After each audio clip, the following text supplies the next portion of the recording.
agradecerle a este ilustre personaje de la radio del estado de Chihuahua que apareció en todo momento de esta bella industria. Y le pedimos, por favor, a Santo Villarreal, pase con nosotros a dar lectura, o de alguna forma, una breve crónica de este reconocimiento pequeño en tamaño, pero sí muy grande, de quiero decir, a Chango Díaz. Lo recordamos con mucho cariño, con mucho afecto. Sergio Villarreal. Gracias. ¿Qué tal? ¿Cómo están? Buenas noches. Aprovecho la oportunidad, señor gobernador, felicitarlo por la reforma de gran sentido social para muchos miles de familias. Enhorabuena. Señor presidente, con su permiso, señor gobernador, amigos del presidium, déjenme comentarles que lo conocí en Radio Centro de Juárez, hoy denominado Mega Radio. En aquella época yo era el jefe del departamento de grabaciones de Radio Centro de Juárez, vulgo técnico grabador. Pero el director, si gustan tomar asientos, son tan amables, pero el director y el dueño, don José Bonemichaca, es muy dado a la grandilocuencia, ¿no es cierto, señor? ¿Verdad? Y está bien hecho, porque estamos en el show business. Roberto llegó a que le hiciéramos una prueba como locutor, a pesar de que lo habían seleccionado para ser gerente de una nueva estación de radio en Delicias. Pero quería que él no solo administrara como gerente, sino también que entrara a cabina en caso de emergencia. Y lo enviaron a probar conmigo, porque en aquella época yo había ganado alguna experiencia en la producción y en la locución, porque los técnicos que están atrás del micrófono, ustedes saben, desarrollan un sentido especial y perciben mucho cuando un locutor está bien o cuando un locutor no lo está haciendo bien. Y perdonen si voy a hablar un poco de mí, pero es que no es mi intención, ¿verdad? Pero puedo decir que Roberto, que estamos viendo allá, crecimos juntos. De modo que ahí me tienen grabándole al señor Díaz en Juárez y corrigiéndole algunas inflexiones de su voz, su ritmo, su dicción, su intención, etc. No, chatito, ahí es punto final. Aquí subraya más la palabra grandioso. Acá baja el volumen, no le grites al micrófono y háblale de ladito para evitar el popeo, o sea, los golpes de aire al micrófono. Así lo conocí y la llevamos muy bien en Ciudad Juárez. Desde ahí una amistad grandísima. Y empezó aquellos días que estuvo con nosotros antes de que regresara a Delicias ya como gerente. Yo tenía 18 años, él 28. Pero cuando en Juárez me ofrecieron irme a Delicias ya no como grabador, sino como locutor, donde el Chapito era ya el gerente, me acuerdo que fue a recibirme a los camiones. Iba con su esposa, la nena, en un carrito Ford Café con logos de Brandy del Norte. Era su carro de sonido, en el que trabajó por muchos años y que ya dejó después como gerente. Y entonces nos mandaba a otro locutor de la Ráfaga Portillo, de Parral, por cierto, y a mí a anunciar en la ranchería las ofertas comerciales en el carro de sonido. Y bueno, pues ya se habrán de imaginar ustedes las barbaridades que hacíamos, la Ráfaga y yo, en el carro de sonido, andando por las colonias más apartadas de mi tierra Delicias. ¡Órale, cabrones! Vayan a aprovechar las ofertas chingonas que tienen el ABC. O bien, las ofertas del Mercado Juárez están de poca madre. No dejen de faltar, chingado. Imagínense.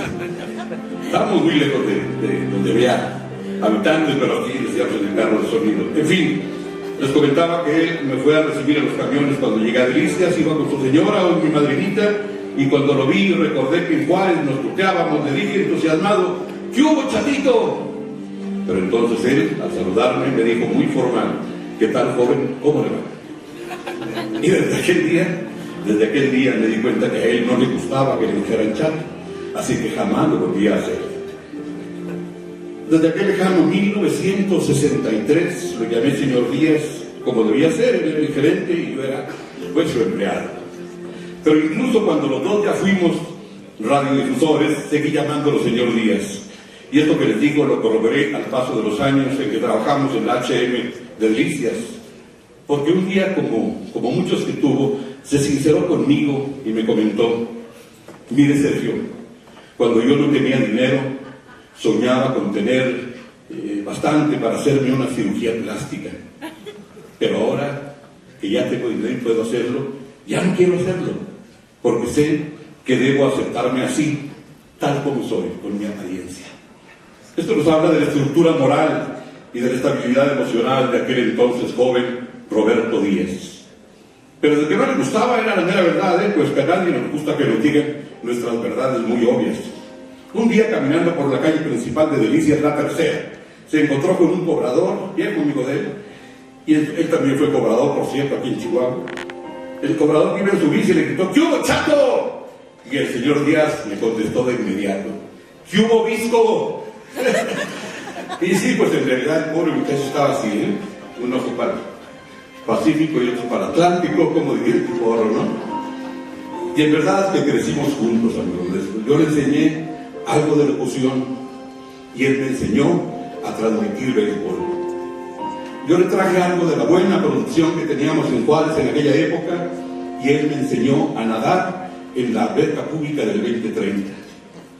Él me llevó casi de hermano a continuar en Delicias mi secundaria nocturna que yo había interrumpido en Juárez, y su servidor a editar en las Apex que teníamos y con tijeras cortar aquellas cintas de carrete abierto y que ahora pues son piezas de museo. Él era un apasionado de la radio, a pesar de que siempre se levantaba tardecito, a las 10 u 11 de la madrugada, como él decía. Pero ya antes de las 7 estaba checando que la estación saliera al aire, y cuando no entraba a tiempo es que Sergio Villarreal se había quedado dormido. Y yo abrí la estación.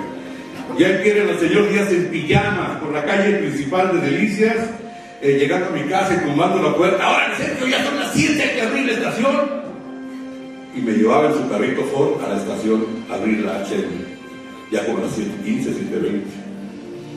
En cuanto la estación se averiaba, se descomponía, él mismo iba a revisar la consola, o se arrancaba el transmisor allá por Rosales para tratar de volverla al aire, mientras llegaba el ingeniero que estaba encargado y que creo que vivía acá en Chihuahua.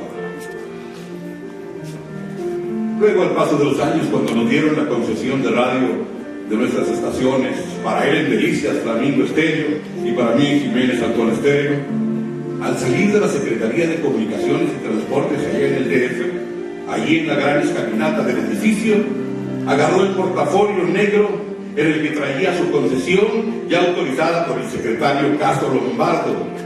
Lanzó su maletín al aire, lo atrapó de nuevo y exclamó con un grito de alegría: ¡ya le hicimos, Sergio! ¡Ya fregamos! Otra palabra, ¿no? Ya chingüeña. Estaba feliz, Roberto. Como patrón fue siempre muy estricto con locutores y operadores. No permitía una laguna al aire. Cuidaba el lenguaje. Nunca dijo forzan en lugar de fuerzan, que es lo correcto. Qué esperanzas que nos permitiera un hayan, fuiste, nadie, viste, siéntense. Nunca. Fue también un excelente, ustedes lo recuerdan, excelente cronista de béisbol. Transmitimos juntos muchas cosas, pero en especial recuerdo la serie histórica del Campeonato Nacional de los 72 ceros. Y bueno, a pesar de que el señor Díaz no tuvo una instrucción académica, fue un gran autodidacta. Le gustaba mucho la lectura, siempre leía. Era un amante también de la poesía. Nunca olvidaremos cómo recitaba: cuando un amigo se va, deja un espacio vacío. O bien, ¡ay, Chihuahua!, que le salía con mucha emoción. O qué suerte he tenido de nacer. Su actitud o su visión frente a la vida o frente a la muerte fue de un realismo o un pragmatismo ejemplar, yo diría, crudeza. La muerte, decía don Roberto, es de esta gran aventura que es la vida. Ya en sus últimas horas, y sabiendo que el cáncer se lo estaba llevando, habló con sus hijos, con su familia, y con una voz débil ya erosionada por la maldita enfermedad, se despidió de ellos con gran fortaleza y les comentó que la vida era una misión que venimos a hacer y que él, a su manera, ya la había cumplido.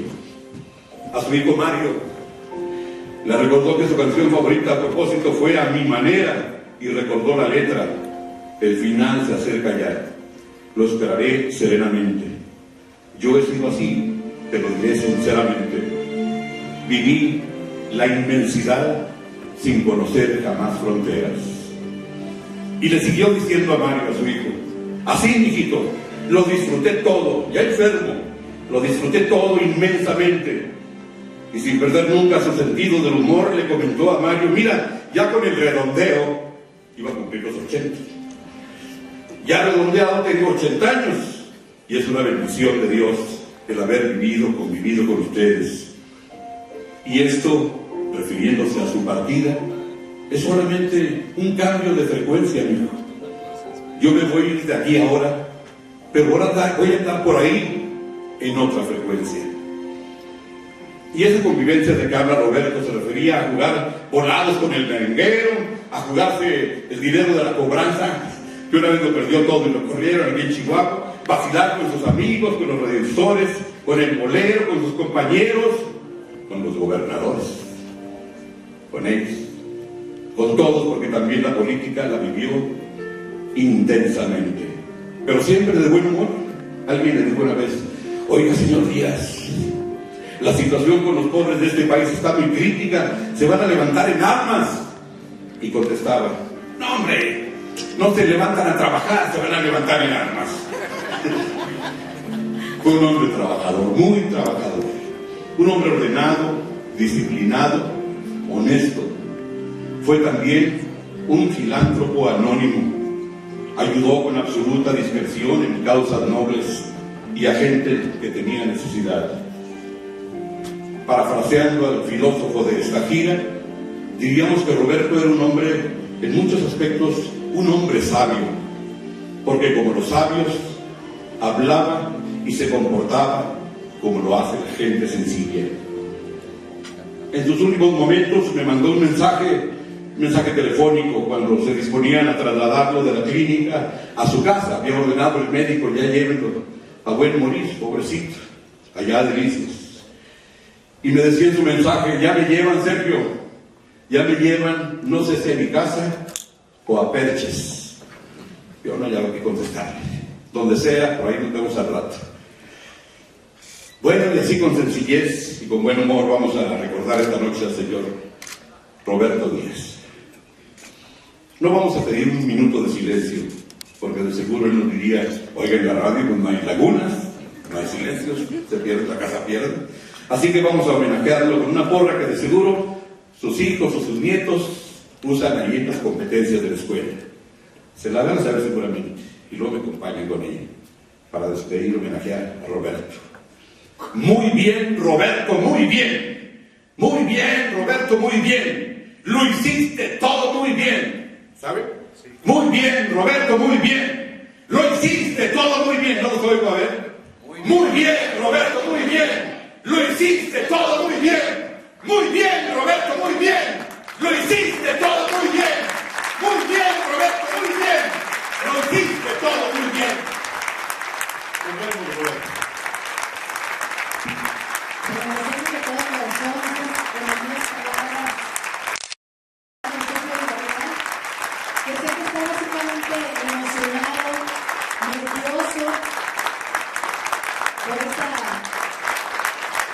homenaje puesto a Roberto del Chapo Díaz. Y cómo no estarlo, también amigos se va, como dice la canción de Sergio Villarreal, no es un espacio vacío. Eso es lo que representa el Chapo Díaz entre todos nosotros, un amigo que siempre estaba contento y siempre tenía algo que decirnos, aunque fuera a su manera, pero siempre tenía algo que decirnos. Difícil hablar después de esto, señor Sergio Villarreal, de esta reseña. Ya nos está regañando. Pero bueno, para recibir precisamente este reconocimiento a lo que fue la del señor Roberto Díaz, están aquí con nosotros sus hijos Mario y Arturo Díaz, quienes serán los que lo reciban, y vamos a darle un fuerte aplauso porque efectivamente en la radio y la televisión no existen algunos. Fuerte aplauso, por favor. Ahí está el reconocimiento póstumo, pero